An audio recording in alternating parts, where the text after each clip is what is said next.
to the Fit and Fabulous podcast with Dr. Jaime Seaman.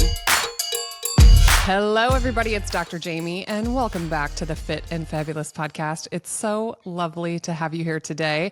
I'm super excited about today's episode. It's going to be really fun. And I want to introduce you to today's guest, Chef James Barry, with over 20 years in the culinary field. He started as a private chef cooking for celebrities such as Tom Cruise, Mariska Hargitay, George Clooney, Gerard Butler, Sean Puffy Combs. That one might be controversial. I don't know if we want stories about that one. Barbara Streisand and John Cusack. Most recently, he launched his first functional food product called Pluck, an organ-based seasoning. It's the first of its kind and an amazingly easy and delicious way for people to get organ meats into their diet. And our family has tried it, so I can't wait to tell you all about it. James is also a published cookbook author, having co-authored the recipes in Margaret Floyd's book, Eat Naked, and co-authored the follow-up cookbook, The Naked Foods Cookbook. He most recently co-authored recipes in Dr. Alejandro Younger's book, Clean 7. Doctor, my name is Dr. Chef James Barry. Welcome to the Fit and Fabulous podcast. Hello, Dr. Jaime. I have to tell you right off the bat, you pronounce names that most people flub every time, like Mariska Hargitay, you said beautifully, and Dr. Alejandro Younger. They always, those are challenging names, and you did it perfectly. Well, you just fake it till you make it. It's always the risk of podcasting. You're like, okay, tell me how to pronounce your name 20 times. Okay, so tell us about your background. You obviously are an accomplished chef, but tell us about your journey. Like, where was the inspiration of even being a chef in the first place? Yeah, I think my mom says it best. She's shocked because I grew up in a household where you knew dinner was ready because the smoke detector went off. Like, that is my childhood. I always joke that it was like, even though I was born in the 70s, it was like growing up in the 50s because everything was like frozen vegetables, meat, baked potato. It was just so standard. So it is kind of a miracle that I went the direction I did. And it was really 9/11. I always loved cooking, but 9/11 really just rocked me. I mean, I kind of look at it as like our generation's Pearl Harbor. Yeah. And it just made me reevaluate my entire life. I just audited. I was like, okay, life is short. We never know what's going to happen. And I need to only be doing things that are either on mission or in my heart, which I think are the same thing, or we hope, right? And so I just intuitively knew to look back at my childhood and say, well, what did I love as a child? Because I think that was really pure, essence in terms of what I'm here to do. And it was cooking. And so I went to culinary school, and it was a really beautiful experience of manifestation that, at least how I interpreted it, was when I went to culinary school, it was almost like suddenly the clouds aligned, the stars aligned, and suddenly I was putting out 100%, but I was getting back 200. It was unreal. I would literally think, oh, I want to cook for a band. And then 2 weeks later, I would get a call. Hey, do you want to cook for the vegan? Like I at the time I specialized in vegan vegetarian food. And they were like, do you want to cook for the Vans Warped Tour? It was just, I literally would think it. Just manifested it. And so I acquired an amazing roster of clients, as you read. And I did that without any service, which is a lot of times what chefs are doing is they're going to some kind of service to get clients. And it was word of mouth in the school. The school referred me to anyone that would call for Hollywood needs. So there's like agents for chefs. Is that what you're telling me? Yeah, there's agents for chefs and even housekeepers. Yeah, it's pretty wild. Wow. Yeah. Okay. So that was one of my questions. Do you have any good celebrity stories for us? Well, I signed a lot of NDAs. So Wait, haven't they timed out? I know they probably have. But I'm just, that is the type of person I am. Okay, don't use their names. Use their initials. Okay. Well, I'll say this. This is kind of a fun game. So people can try to guess, but I won't be able even to answer. But I was blessed by one of the celebrities I worked for. They had just been to some kind of shaman retreat in Latin America, and they came back with the shaman, and I just happened to be there, and myself and his assistant got blessed. That was pretty wild. Another client. Well, people bless their food. I mean, I'm sure, honestly, it was like, I'm going to bless the chef because he's about to prepare this food. You know what I'm saying? Yeah, no, but it was a little bit more far out than that. Hollywood is a Are strange they beast. weird? Are they Yeah, weird? Okay. it's like they're normal people with a lot of options, a lot of money, a lot of options, and so some strange things would happen. I was at one client's house when Obama won his second term, and while I was at the house, they invited me to hang out there and enjoy the festivities. And then while I was there, the client got texted by Obama saying thank you for your support. So I was literally like what, a few feet away from Yeah. that 7 degrees of separation kind of thing. Like that was pretty wild. Yeah, and then I got to fly in like a airplane when I was cooking for another client on location. Like he got us into this old World War II airplane. I mean, just really cool experiences. Right. But the funniest one, and I can say this, is when I was cooking for Tom Cruise. First of all, huge ego boost, right? The minute you say you're working for the biggest actor in the world Yeah. that everyone knows, they immediately think, well, you must be an amazing cook. So right away it was this huge ego boost. But the first question people would ask is like, so how tall is he? And I'm like, uh, when you're standing in front of Tom Cruise, you're not thinking how tall he is. You're thinking, Yeah. holy moly, I'm talking to Maverick, or I'm talking, to Tom Cruise. Like your brain is exploding. You're not like thinking about what is the weather like, how Yeah. tall is he, what color is the walls in the room. You're not thinking about that stuff.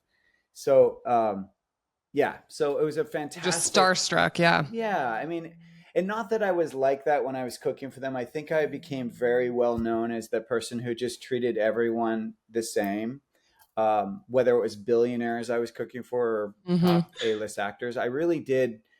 That's one of the things I loved about that one-on-one cooking is that I just looked at them as people who needed help, and I was there to help them, and I did Yeah. not treat them differently.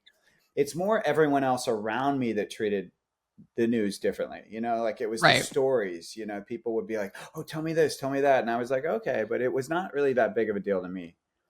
Okay, so I'm super interested to know when you've worked with all these celebrities. We read about it in the magazines. They went vegan or they went carnivore, or this is how Carrie Underwood eats before her, big debut. So as a doctor and obviously somebody with a background in nutrition, I'm fascinated by what the high performers, eat. But let's be real, they're probably not cooking a lot of their own food. They have somebody dialing in their nutrition. So I'm very interested to know. You don't have to obviously name any people, but what are the diets like of these major celebrities?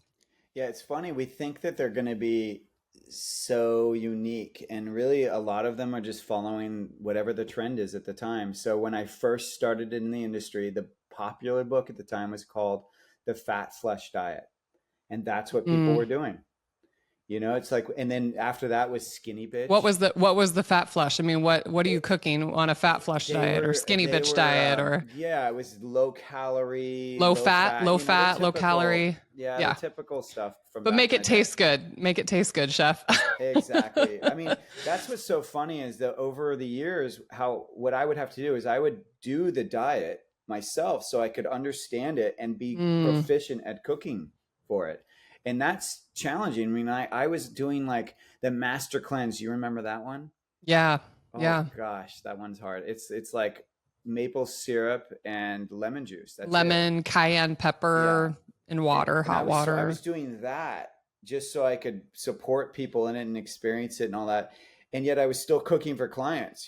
So here I was like starving and just like, and that one messed up my digestion so bad. But in terms of when I was a vegan and vegetarian chef, that what was fascinating. So I went down that path to basically have a skill that I didn't think most chefs had. Because most Mm. chefs at the time, if you mentioned healthy cooking, they would be like, "Oh, you steam vegetables and you grill a chicken breast," right? There was this. Low It was fat. like, yeah, low fat, but also low flavor, right? Just Mm, bland. mm. And of course, vegan vegetarian was seen as a healthy diet then, and maybe it still is to some people, but I think we're now starting to question these things. And I just knew that if I specialized in that type of cooking and understanding how to make it really flavorful, how to make it unique and interesting, that it might open new doors, and it really did. I mean, there were a lot of people during those first 10 years as a chef where they wanted to try these different things. But what was really powerful is that over time, I was very clear on what I thought was healthy. So I was very pro real food, like that Mm-hmm. everything had to be made from scratch. I definitely gravitated more towards low carb, but I was just a fan of like you want to be an omnivore. You want to have a mix of different foods and you want them to all be made from scratch and you want to be as low sugar as possible and just low ultra processed foods. And that was kind of my baseline and then it would build from there. But I did things like when I made salad dressings, which is a huge, like a lot of people undermine the dressings and the sauces because that is really where we get so many of our calories and where we also get Mm-hmm. so many of those ultra processed ingredients. And so I'm always like, if you can just do that, just make your own salad dressings or sauces or anything like that, you'll see Oh, a I did huge. Whole 30 one time. It's a lot Oh, of work. it's a lot of work. But I actually I specialize in kind of showing people on how to do it really simply. Like we can even I'll share right now with your audience. Like if you want to make your own dressing that you can apply to anything, you can do it in a mason jar, and all you got Okay, to do. my kids like ranch dressing. Tell Oh, me, okay, ranch. tell me, tell me how to make ranch. Well, You so got you what you got want to something. do is you want to think of it as a ratio. So really, what ranch is some kind of, you know, I mean, what base do you normally use? Because it's usually some kind of dairy base, right? So Yeah, so I've played around with like Greek yogurt, yeah, or that, I mean, that's generally what I'll use. Or I have tried some different recipes too that will use, avocado oil based type, a mayo, or like that doesn't have canola oil or soybean oil. yeah, and I mean, ultimately though, it's a ratio. So in a certain level, you're looking at the ratio of oil to vinegar, and so what we do in the States is about a 3 to 1. So if I was making a vinaigrette, I would do 3 parts of whatever fat you want to use. So olive oil, let's just say, and then 1 part some kind of vinegar. It could even be lemon juice Okay. or lime juice, right? And that could be when I say ratios or parts, I'm talking about whatever you use, you just use it equally. So Yep. so if you're using a tablespoon, then it's 3 tablespoons of oil to 1 tablespoon of vinegar. And so really that's going to be the base of any dressing, even a ranch. You're Mm, just swapping things out. So maybe instead of that much fat, you're using, well, sorry, of oil, you're using some kind of dairy, but you're still using the equal amount of acid, right? So or vinegar, because that's what's going to make the ranch pop a little right. bit. So with a ranch, I would definitely use like a lemon juice, and then you're Oh adding yeah. lots of different herbs.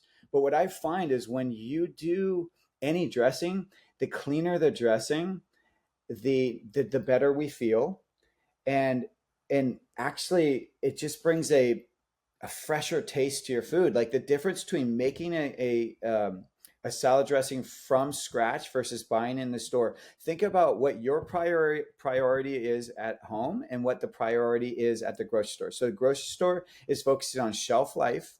The company that's producing that product is making sure that their product is not perishable or does not go bad quickly, unless it Mm-hmm. is a perishable product. But even then, they're still looking they still then go look at price. What is my bottom line? How can I make sure that I'm making enough profit, right? And so how do you do that? You use cheap ingredients. You use those seed oils or soy oils. Yep. You use really cheap spices. You try to lower the cost of what you have to pay to make your product and then increase the price, the profit. When we're at home, we're only focused on time and health, really, right? We want it, or I guess taste. So we're focused on those three things. We don't want it to take long. We want it to be healthy, but we also want it to taste really good. And I found in my 20 years, if you want to find a health product that becomes lifestyle, it really has to hit two markers. It's got to be delicious and it's got to be easy, but it's got to hit both of those. Mm-hmm. If it only hits one, it's not going to be lifestyle. It's not going to be something you're going to do forever. But if you hit easy and delicious, why would you ever stop doing it? Yeah. So it sounds like kind of in your journey, and I don't want to jump to conclusions, so correct me, but kind of tried all these fad diets, people doing vegan, and it sounds like now a lot more primal, I guess. Yeah. Tell me kind of, in your 20 plus years of experience, I mean, I feel like you have been cooking food for a really long time. What kind of made that shift for you? Because you're talking about how it needs to be healthy, right? I mean, you could have been a world-class chef using Oreos, Which but there you didn't. are. You're I using Yeah. real food. Yeah, and there are. So what sets you apart in that fashion of health and what makes people function better? Well, two things. I think that this is the reality of why most people change their diets is either you get sick or someone you love gets sick. And it's sad that it has to come to that, but most people just stay in that comfort zone and they will not change until it gets extreme. And so for me, my big wake up call is I got a kidney stone right out of college. And I had no idea. I'd never experienced anything like that. Didn't know what it was. I was 3,000 miles away from home at the time. I was in the theater. I was doing some theater in Williamstown, Massachusetts, and I got this incredible pain. Didn't know what it was. Eventually discovered it was a kidney stone when I was in the hospital. It passed, and fortunately, the first question I asked the doctor was, I said, "How did I get this, and how do I make sure I never get it again?" And luckily, he said, "Well, what did you eat or drink?" Mm, If he had not asked it in that way, yeah. I wouldn't have connected that what we eat affects our health. I was in my early 20s and I still did not know that. And I've met 40-year-olds that still don't know that. What was your So, diet like at the time? well, I was just getting out of college and I was racing to finish all my tests and I was eating pizza and I was drinking root beer. And he said, "Well, did you drink any water?" And I said, "Isn't there water in root beer?" Right? I mean, we can laugh about it now, but the reality is there are still people that think like this. They think, well, when you ask them, "What do you drink?" And they're like, "Oh, I drink sodas and juices and all this stuff." But do you drink water? And they're like, "Well, isn't there water in those things?" It's like, you got it. You can't just do that. And that was my big wake up call, and from that moment on, it became about, well, how do I change? Okay, if we're human and we follow our comforts. I mean, let's face it, most of us, when something goes down, we resort to our comfort foods.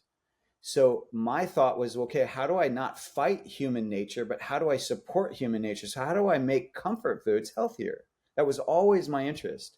Mm, And so that's how, as I ventured into becoming a chef, that's how I looked at food, was not trying to necessarily reinvent the wheel and introduce people to like whole new health paradigms, like in terms of that they have to change their lifestyle, but more like, how can I meet you where you are, but change the food choice you're making, like just hmm. shift it in some way to make it healthier. Fascinating. Wow. Okay, let's go back to the kids for a second. Do you have any advice? I get this question all the time from my followers. Being a mom, being a dad, having kids, in my own health journey, when my husband and I started eating healthy, I've admitted this to my followers many of times. We were making ourselves salmon and steak and vegetables and preparing this super healthy meal. And then I was turning around and making my kids mac and cheese. Not, no joke. This is like, I believe you. 20, Yeah. like 2015. And as a mom, I was just like trying to survive and, you're busy and you just want your kids to eat and not complain.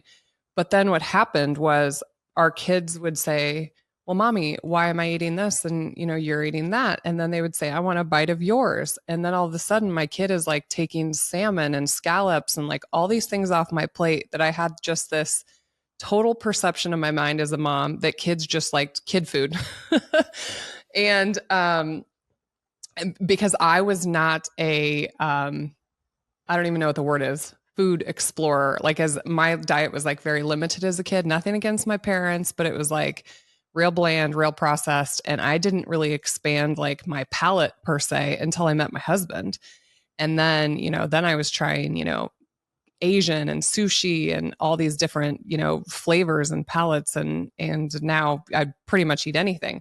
But for people listening who have, picky kids, or I even have a friend that has a kid with like a texture problem. What do you tell people? How do you help these kids kind of learn how to eat healthy? Yeah, well, first, you're really lucky that your kids went the other way. What most parents experience is that when you make separate foods at dinner time, their kids get very used to the foods they get, and then they continue even deeper on that path of Oh, don't picky get me eating. wrong. They will still eat mac and cheese and chicken nuggets, like when given the opportunity. Well, so here's kind of what I found really helps, and I will fully admit this is going to sound challenging to many parents, but I want you to know that while it's first will feel challenging, the rewards on the back end are so much greater that until you do it, you won't know. So first of all, what you let into your kitchen, you have to be the boss of. So this idea that so many parents say like, "Oh, my kid is addicted to Cheerios." It's like, "Oh my gosh, I can't believe it. You've been letting them pick from the Cheerio bush outside? Like don't do that." Like they act like the Cheerios just kind of just appeared in this child's life. It's like, "Well, no, you welcome them in. You brought them into the household." And so now that's why the kid's addicted because it's not a natural product, it's an ultra processed product, right? So I'm always telling people like the buck stops here. Like we have to know, we have to kind of create that sanctuary in our kitchen of what we allow and what we don't allow. Now initially it's going to feel hard, particularly if you grew up with either an eating disorder or if you were shamed or if you were kind of restricted by a lot of foods. We're almost, when we grow up in those environments, we're almost conditioned to go the opposite direction, which is, just allow anything to happen, right? To not have barriers or boundaries. But kids want a boundary, like they just do. And so we have to almost not project our stuff onto them. Yep. And so the more boundaries you can have in the kitchen, the better. But it doesn't have to be like this shaming yes or no kind of game. It can just be like, this is how we eat. Like Hmm. it doesn't, like the energy you put on it is up to you, but it doesn't have to be what you think it has to be. We can make it a game. We can make it light. It doesn't have to be anything but like, this is just how we eat. So Yeah. that's one thing right there. The other thing is you would include your kids in every aspect of the process. So from the meal Mhm. planning, which I highly recommend people do, it's one of the most underutilized tools in our health arsenal is meal planning, to creating, so not only picking the meals but to creating the grocery list, to then going to the grocery store with you, to then actually like making the food. The more you include the kids in that process, the better, because like they get to see like from raw to cooked, they get to see, it's not suddenly, it's not this unknown scary process. They're seeing the entire process, and thus they feel more empowered in it. And when your child feels more empowered, they're more willing to try things, right? Because a lot Yeah. of picky eating comes from fear. I was an extremely picky eater, and it absolutely was my way of controlling my environment. That's absolutely what it was. And then the third thing would be, what we've kind of already mentioned, which is don't do separate foods. Like you cook what you want your family to eat. Yep. And Yep. and the reality is, and I have two daughters, they're 12 and 8. We went through this. Is at first your child may balk. They might be like, I don't want to eat this. And we say, well, that's okay. We don't shame her. It's like it's fine if you don't want to eat it. But we're not making another meal, and Hmm. this is your next meal, and it's going to be far better now than it's going to be tomorrow morning. But Hmm. in a sense, like some people might see that as like, oh, you're being abusive or you're being so strict. It's like, well, no, we're teaching our child to not It's food. waste food. Because first of all, we all live, anyone that thinks that they can just waste food, that is a privileged thought. Mhm. Most people, the majority of people are living paycheck to paycheck. And that is why they're eating at places like McDonald's, because they can get a full meal for $5 than going to the grocery store. Even though technically you can get more food when you make it from scratch, but they don't have the time. They don't have that lifestyle right set up. So they're buying what they can with the money they have, and they're living paycheck to paycheck. So it's a very, like, health should not be for the wealthy, but it typically is, and we have to kind of own that. Yeah. So for my money, it's like we don't waste food. We honor the process of like, this is the amount of people and journey that this food went through to get to our table has Hmm. to be honored. And technically, we are all dishonoring that. And I mean that we are Yeah. so disconnected from our food sources. Bill Schindler, who's I a was literally about to say Bill Schindler's name. Like, no kidding, I really? was literally, and then it just came right out of your mouth. Yes, Yes, yes. Bill Schindler, who's a professor of archaeology, has a great book called Eat Like a Human. He's a friend. His quote: "We are the only species in the world that looks to someone else to tell us what to eat."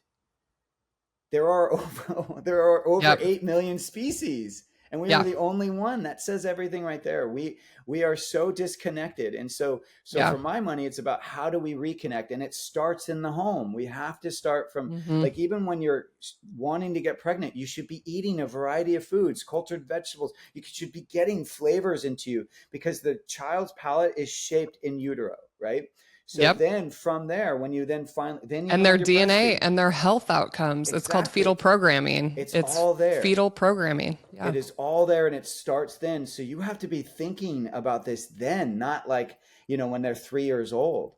And you want to be getting those different flavors and to shape their palate. And then when they're actually able to start eating, you also want to continue that, because the reality is when we have picky eaters, I look at flavor as music, as notes. So if you think about it, we are stuck in the chords of salty sweet.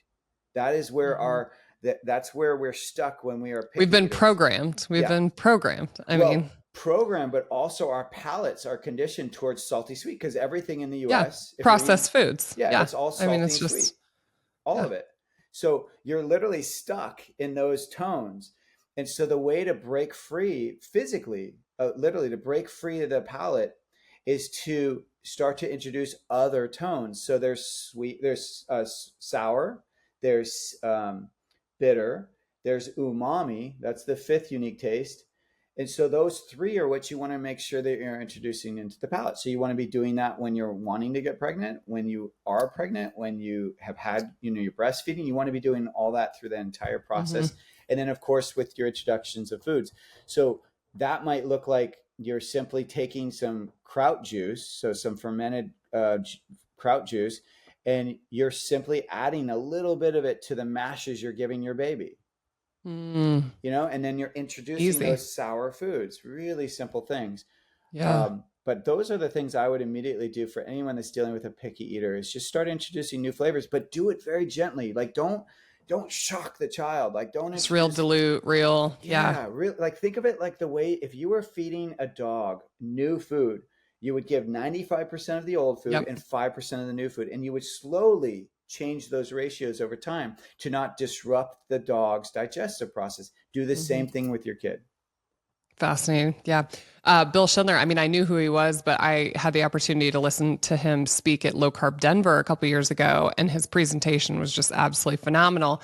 And he's showing, pictures of traditional cultures and how, even with grains, it was like they, the mortar and pestle and the animal foods they actually had to hunt and they had to process the meat and they had to, and we've gotten so far away from that it like we just don't even have any realization like the level of processing that happens with our food and the level of appreciation that can come when you understand what that process is like and when you've actually like I grew up in a community where people hunted every fall, mostly deer.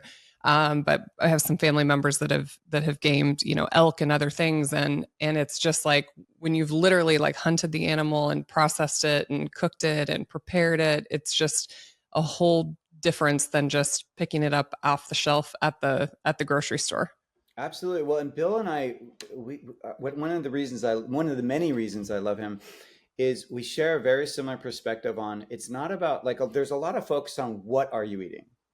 Mm-hmm. Are you only eating meat? Are you eating some vegetables? Are you vegan? Are you vegetarian? Like, we're so focused on the what, but the way Bill and I talk about it is, I'm more interested in the how. How are you Mm-hmm. eating it? So a lot of people will kind of uh, demonify, or how demonize. That's the word. Demonize. Demonize. Yeah, there we go. They will demonize vegetables. But if you take the vegetable or the grain or the nut and you actually, like, prepare it differently, like you Yeah. soak it, you sprout it, Ferment, soak, ferment it, exactly. sprout. You're doing things to the properties of that food, and you're unlocking it. You're making it so you not only can get more nutrition from it, but so that it's easily to digest. So Mm-hmm. when we focus on these kind of like black and white scenarios, I don't think we're really being true to our DNA or as built, our evolution, if you want, if you will. Mm-hmm. Because as he points out, what we sacrificed, so as our brain grew bigger, what we lost was our digestive process. So we used to be able to handle a lot of these things when we were foragers and whatnot. But when we became more omnivores and technically even more carnivores, and started getting three things in our diet that we did not previously get, which was blood, organ meats, and fat. So as we got those in our diet, our brains got bigger because we got these basically multivitamins, in the form of nature, and brains got bigger, but our digestive process got smaller. So Mm-hmm. really, what it enables you is it enables you to use your brain to create the digestive process outside of your body, and that's what like fermentation is, for example. So how we do these things, how we prepare these foods are, I would say, even more important sometimes than the actual food you're eating. Mm-hmm. Um, James, what is the lingual neural response? Yeah, this is fascinating. So once again, this is something Bill talks about as well. So our bodies, we're Homo sapiens, right? So that's about 300,000-year-old body, really, is where we the current body we have has been in development for over 3,000 years. Well, there is a process of communication that happens in our body that is how we instinctively knew what to eat, right? And you can imagine it started with our eyesight, maybe, or actually it probably started with our hearing. You heard something drop in the forest. You turned to look. You saw something plump on a tree. You moved closer to that tree. As you got closer, your eyes saw a vibrant colored thing. You didn't even know what it was, but as you got closer, now your nose took over, and there was a smell associated with it. And then that smell inspired you to pick it up and grab it. Your hands are now touching something. It's plump. What is this thing? Now you put it towards your mouth. You're biting it. The juices are flowing down your mouth. Your taste buds are taking over. They're giving you every part of your senses is giving you communication this entire time. Should I eat this or should I not eat this? And historically, bitter taste flavors were poison, and Mm. and sweet flavors meant that it was nutritionally abundant. Now, it's obviously there is some gray area within that because there are bitter greens, for example, there's things like that. But for the most part, our communication pathways, these kind of neural pathways, what we call the lingual neural response, which is basically the act of eating your food mindfully, chewing your food, and allowing enough time for your body to communicate to your brain, do I want more? Or do I want to stop? Or do I want less? Whatever it is. And so when we are swallowing as many supplements as we are, when we are speedily eating our food and standing up and kind of not in that relaxed state of eating, we are basically bypassing this neural response that has been shaped for over hundreds of thousands of years, right? Mm-hmm. And so we are missing out on what does our body want and need. And I truly believe it's one of the ways that we can retap. I don't think we're ever going to get back to our true instinct of what we originally had around what we should eat, because I think we're too manipulated, to your point. Like we're the marketing behemoth that is around us is manipulating Oh yeah, I mean left and right. we're drowning in it. Yeah, It's we're like drowning. So we're never going to get to that pure state. However, we can get closer. And for my money, if I were to build like a food pyramid, how I would build it is at the top of that pyramid would be looking for basically these flavors, natural flavors. So when I say natural flavors, I'm not talking for anything added. I'm talking about what you find in nature. Okay. So you're looking for very natural flavors. And then in the middle of the triangle, you're looking for really whole, real food. So ancestral foods, anything that is like just a nutrient dense food, right? Naturally nutrient dense, not fortified, not ultra processed. And then below that, and this is the part that rarely anyone talks about, is we just need to mindfully eat. So we need to be making choices where the food that we're allowing into our mouth, we're being mindful about it. Because I will be the last one to tell anyone, I do not want to shame anyone around their diet. Yes, I might not be vegan and vegetarian, but I've cooked vegan and vegetarian. I've supported vegan and vegetarians in my life. And what I've learned is that we need the dignity of our process. We need We can't just be told, eat this, don't eat that. We need to Yeah. experience it. And there's one person in the relationship of our existence that will never lie to us, that will never steer us the wrong way, that is always with us, and it's our body. And so all I ask people is follow the diet you want to follow, but don't just use your head or your mind to convince Hmm. yourself of what you should be doing. Let your body direct you. If it's not working, your body will tell you. You won't sleep well, your skin will break out, you'll have headaches, you'll I mean, you just name any chronic illness that comes. If that is happening to you and you're feeling bloated all the time, whatever it is, you're not eliminate there's no elimination pathways that are open. You're not peeing regularly, you're not pooping regularly, or your poop looks weird, it's discolored, or it's clumpy, it's Hmm. hard. Like, this is an indication that your body's saying, hey, what you're doing is not working. Yeah. Well, it's So even like the science of the placebo effect. Like if your brain believes, like your connection believes like this food is healthy, it makes me feel good. It makes me, when you stop to like think through that, then it's more likely to happen. But yes. when you're so mindless, about it, and then it's like when I sit in a clinic, James and I talk to patients and they're like, oh my gosh, doctor, like I'm so tired and I have no energy and I have no sex drive and my life is just like awful. And then you ask them what their diet's like and they're like, oh, well, definitely room for improvement. Like they can't even make the connection. It's like they're so separate. Um, Well, and so I hear what you're saying, and if people just never take the time to like look at what they're about to put in their mouth and say like, is this good? Is this going to make me feel great? Is this going to give me the energy to do what I need to do today? Is this going to make me feel powerful? It's like we're so just in two separate worlds. and then just look at your body, like look in the mirror and honestly look at yourself. Like, do you have dark circles under your eyes? Is your skin breaking out left and right? Are you losing your hair? Are you feeling bloated? Does your face look bloated? Like, these are all indications. And what's beautiful about the human body is it's so resilient. You can be eating like crap for so long and your body will still maintain itself.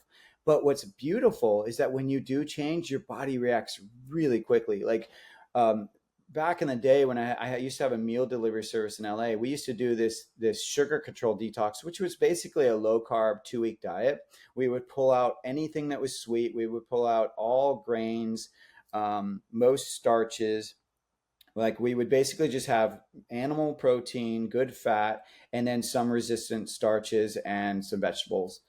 And in 2 weeks, men lost between 20 and 25 pounds, women lost between 12 and 15, something right around there. Mm-hmm. And everyone felt not only better, but their palate changed. So now when they had one glass of wine, they could barely finish it. Whereas when before they started the 2 weeks, they could drink 3 glasses of wine and not Mm-hmm. feel anything, or not really realize that it was how it was affecting their body. I'll tell you what, I went 1 year without alcohol, and that was the greatest experiment ever. Um, Tell us about Pluck. Tell us about how we can get more organs into our diet. Because when you want to talk about palatable, back in the day, I was like eating 1 ounce pieces of raw liver, and I would just choke it down but it made me feel amazing. Um, and I have an MTHFR mutation, so I was just like convinced that this like activated folate in its raw form, it literally was like a 5 hour energy drink. But I used to look at my husband and I was like, this tastes like a dirty gym sock. Yeah, And so the thought of like putting the liver like into any of my meals, I was just like so averse to it, but I just choked it down. So I think this is such a fantastic invention. So tell people about Pluck and tell people about putting organs into your food. absolutely. So when I had kids, I became very even though I was cooking for all these celebs, but eventually I had kids, and I was like, okay, how do I get nutrient dense foods into my kids' diet easily? Because as you've mentioned, as parents, we're done at the end of the day. Like, we already work You so hard. sprinkle the Pluck on their mac and cheese. Yes, that's what you do, and you feel better. You feel better as a parent. Like a Um, dog, 5% at a time. but so Pluck is basically, we took freeze dried powdered from 100% grass fed cows, liver, heart, kidney, spleen, and pancreas. So 5 organs. Same thing you find in the supplements, the encapsulated organs, But what we're doing is we're trying to get you to eat it because, as I mentioned, that lingual neural response, I want you to eat it because I want your body to tell you how much you do or do not want. And then the second thing is I wanted to make it taste good if you are going to eat it. And that's so adding the spices and herbs to it that we do with Pluck that makes it taste better. And then the third thing, which is the big hurdle, is a lot of people don't know how to cook it or don't want to cook it. And so with Pluck, anything you can salt, you can pluck. So there is no cooking necessary. You could, as you mentioned, you could have mac and cheese from a box and you just sprinkle it on there and you feel a little bit better because your kids are getting their organ meats in. Mm-hmm. You could get pizza to go and sprinkle it on the pizza. Like we literally sprinkle it on anything from popcorn to pizzas to mac and cheeses to salads to meats to oysters. I mean, you literally can put it on anything. And so what happens when we have it in such a versatile, easy, and delicious way, and this is going back to that, I want health to be a lifestyle. I really don't like things that are temporary. I don't like things that are snake oil. I want things that are natural. And I want things that we're going to do a little bit each day, but we're going to do it so that we don't have to think about it. And we're going to do it effortlessly, but we're going to get big gains from it. Those are the things I want to invest in. And so organ meats to me are Mother Nature's multivitamin. It's a completely natural, real food. When we freeze dry it, it's basically raw frozen, just like sushi. So it's supporting the health of that food, but it's not necessarily cooked. So it's very nutrient dense. And freeze drying is not an exact kill step, but it does have a little heat to it. And then it's powdered. So it's as nutrient dense as it can be. I like to use it as a finishing salt. But to your point, so you had trouble eating the liver, but how was Pluck for you? Yeah, no, it's been great.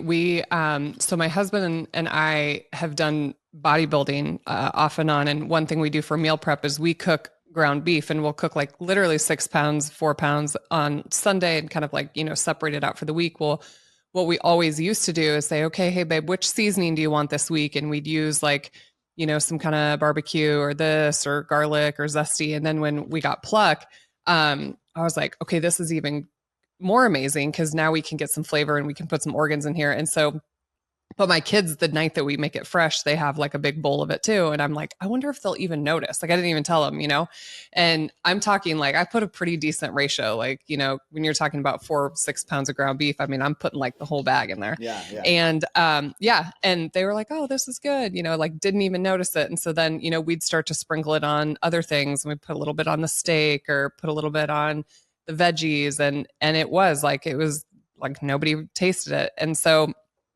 for me, like I said, full admission, I was like the mom cooking my kids mac and cheese. Like, if I can kind of just like, because the only way I ever used to know how to do that was to put something in a smoothie, Yeah. put some fruit. You talked about it, sweet or salty, like, right, cover it up with some fruit and we can get, whatever it is in. But my kids have just done such an amazing job of kind of, they're, they're crushing it. Okay. Better than I ever did at their age. And we've always come at it just from like an educational perspective, like we've never said like mac and cheese is a bad food, even when I know the ingredients are just shit. But we just say like, well, how do these things make us feel? And it's been very interesting to watch them. Like one time that's just coming to the top of my mind, we went to a movie theater and they had like M&Ms and popcorn and we're leaving and they're like, Mom, my stomach hurts. Like, I don't feel good. Well, think about what you ate. And then when they start to make those connections for themselves, it's just amazing to like watch it unfold. Cause I'm not dumb. Like they're going to leave my house one day. And, if I am very militant about this is bad, this is good, exactly what they're going to do. They're going to go off to college. They're going to be like, oh, I'm on my own now. I'm going to eat pizza because she told me I couldn't. And so anyway, but we have, I mean, my kids eat ice cream. My kids eat pizza sometimes, but the vast majority of time, we're trying to do the best we can at home in our own kitchen. So, I mean, okay. that's So the I've, way, that is the way to do it. That's how we do it in our household as well. It's like you're just teaching them to be mindful, to be mindful of how the food affects their body. Because when they leave your home, you don't have control anyway. yeah. Yeah. Right? And it was interesting too. I grew up on school lunches and my kids heard me talking about the school lunches. It was for an interview I was doing. It was actually when I was going to be on Dr. Phil. But they like kind of made this realization like how bad the food was at school. So, but the rule in my house is if you want to take your own lunch for school, you have to make it yourself. Okay. I don't sit at the kitchen counter in the morning making three lunches with a cute little note in the box. Like I don't have time, right? I'm like, I worry about getting my own lunch. But it also for me was like an appreciation for them of like, okay, if I'm going to take lunch, I'm going to pack my own lunch and I'm going to decide like what's in here. And like, now I'm responsible for what's in my lunchbox. So, it's just been really cool to watch that unfold. Okay, so I have a few just like quick, more like rapid fire type questions for you Yeah. to end this out. Um, do you cook with electric, gas, or induction? You only get one. I cook with gas. I'm old school in that way. Yeah. Okay. I like we had of course, you know, when my husband and I were young, cheap rental property had electric. And when we built our house, we put in induction and I fell in love with it. And then we had a tragedy when somebody dropped something on our induction cooktop and broke it in half. And so I had to Oh, make the choice of like, do I switch to gas or do I stick with induction? And we stuck with induction, but we just bought a second vacation home this year that has gas in it. And so now my only complaint is that it takes a lot longer to like boil water on gas. but which are you favoring? Like when, because of course, yeah, induction is faster, but why did Yeah. you go back to gas? Because you like it better? Well, no, so now I own two homes and I have gas at one home and induction at the other. And so now I'm like living in like the world of compare and contrast, but I don't know. You don't have I'm an outcome still yet. You don't have No, a judgment yet. I'm still an induction lover, but Okay. I'll let you cook with gas because you're way more talented than I am in the kitchen. But I should kind of say that I don't have the option of having induction yet. You know what I mean? So I think whatever you cook with is great. I mean, it's really based on, like you just said, well, what's your time frame? You know, what fits your lifestyle? Yeah. I'm not Yeah. saying I'm pro gas because I'm hardcore gas. It's more just we rent the home we're in right now, and that's what they have. That's what it So has. Yeah. that's what it has. We actually made the decision mostly as parents with really young, tiny children. When we built the house, the girls were really little and we just thought induction was safe because we could lock it Yep. and the glass wasn't as hot, you know, several minutes after you stopped cooking. So, but, okay. Second one. What's the best kind of cookware to cook with? Cast iron, stainless steel, nonstick, whatever. I'm There's not a a fan of bajillion. nonstick, even the green nonsticks. I've never felt like anything that can scratch off to me is not good. I'm a big fan of stainless steel and cast iron, and I use them. I don't always just use one because if anyone doesn't know, with cast iron, you are getting iron leached into your Iron. food, which can be good, but it also can be bad. So you don't want to always be using the same one. So I kind of follow what I'm feeling that day, and depending on what I'm cooking. But I interchangeably use both, and I'm kind of like that with a lot of things. I know, like, for example, in the weightlifting industry, you kind of stick to the same types of food. You stick to you keep certain things very, what would you say, homogenous, Less like the, variables. yeah, Yeah, less like less variables, because variables. you're focusing on other things. Hmm. And I, with cookware and toothpaste and a couple of things, like I'm always like changing them up because I just think that what works, certain things have different properties, and it's important to sometimes get some from one and some from another. But Yeah. I don't have any science to that. It's more just instinct. Okay. All right. Two more questions. Next one. What is your favorite fat to cook with? Tallow, ghee, butter, lard, That's a canola tough one. oil, I think it's a tie. It's a tie for ghee and lard. Those are my favorite. I love ghee because it's just like when you look at a fat that's been around forever, like ghee has been around for over 5,000 years. It is a tried and true fat. Now you could say the same for tallow and lard, um, but I use them for different things. So I'll share this because I think this is, if anyone listening is curious, you got to try this. So if you're making potatoes, so what we call sometimes roasties or roasted potatoes, mm-hmm. you use duck fat. It is almost like duck fat and the potato were destined to be together because it is so amazing. So highly recommend you try roasting potatoes in duck fat. So I Duck always fat. use duck fat for that, but I use ghee for anything that I want to have a buttery flavor. And then I use lard for anything that I want to have sort of. Typically, I'm using the leftovers from bacon, so I use it. Hmm. It's got a smokiness to it. So anything that I want that flavor, I'll use lard. But those are the two I mostly use. We were on a trip this year down in the Caribbean on like a boat, and it comes with a captain and a chef. So this chef is cooking all these meals for us, and he had a like a what do they call it, like a Michelin notation or like Yeah. whatever for one of his recipes, but it was a handmade tortilla that he cooked in duck fat, and it was a fish taco.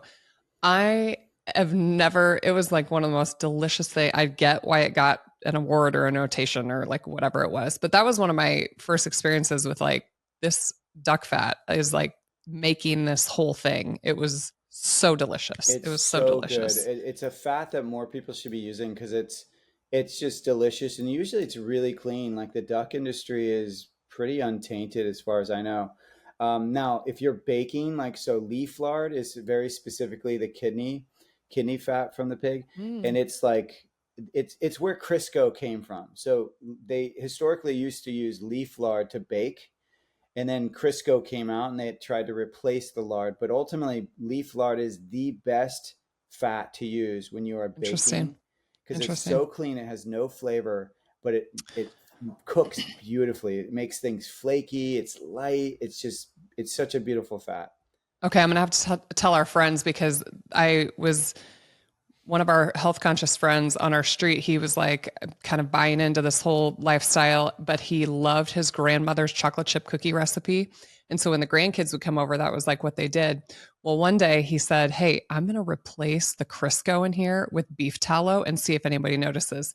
And they actually liked the cookies better. Better, And so yeah. now he's like really proud that it's this like next generation, like took grandma's cookie recipe, put in beef tallow instead of Crisco, and like they think it's even better than it was before. So I think. I sometimes you just mean, don't know until you play around with it.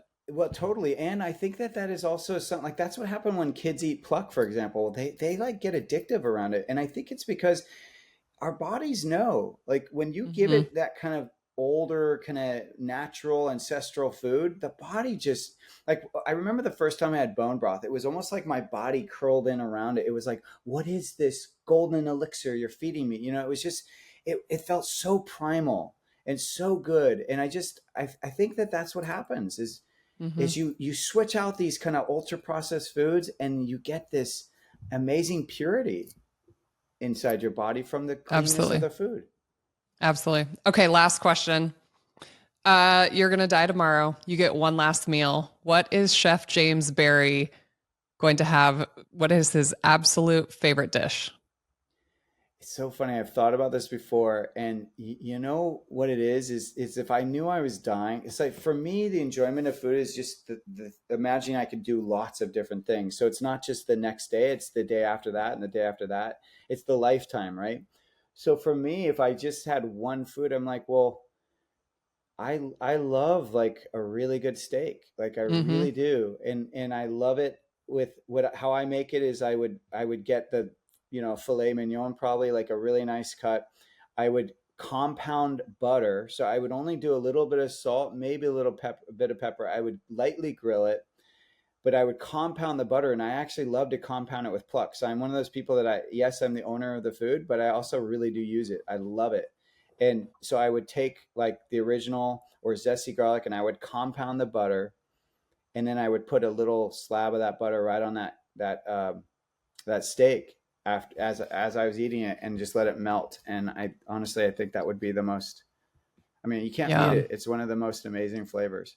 that sounds amazing. I one thing when I have time that my kids love like a fermented sourdough, and I'll take the time and I'll actually like whip butter. And I just thought about that. I'm like, dude, what if I put a little? I've never done it before. Like put a little pluck in the butter as I'm like whipping it, like a It's flavored so butter. good because the umami and the organ meats just make food pop, as you probably already Mm, know, and it's like you just can't beat it, and I'm like I said, I'm a huge fan of making sure that if I'm choosing to eat food, I want it to be good and I want it to be healthy and easy, and so it just hits all those markers for me. Love that. Love that. Well, Chef James Berry, tell people where they can find you and where they can find Pluck if they want to try it out. Yeah, so you'll find us on socials, and the Pluck is at Eat Pluck, and the my personal is at Chef James Berry, and then you'll find us on Amazon. Simply do a search for organ meat seasoning or Pluck; it should pop up, and then you can find us on our website at eat. So it's eatpluck.com. I love it. Well, thank you guys. Thanks for listening. Share this with all your family and friends. We always appreciate you, and we will catch you on the next episode. Did you guys love that last episode of the Fit and Fabulous podcast? Well, of course you did. And I want to keep bringing you the most amazing content from the most incredible people. And you can help me by subscribing to the Dr. Fit and Fabulous channel. You guys know where the button is. Just click it. It's the doctor's orders.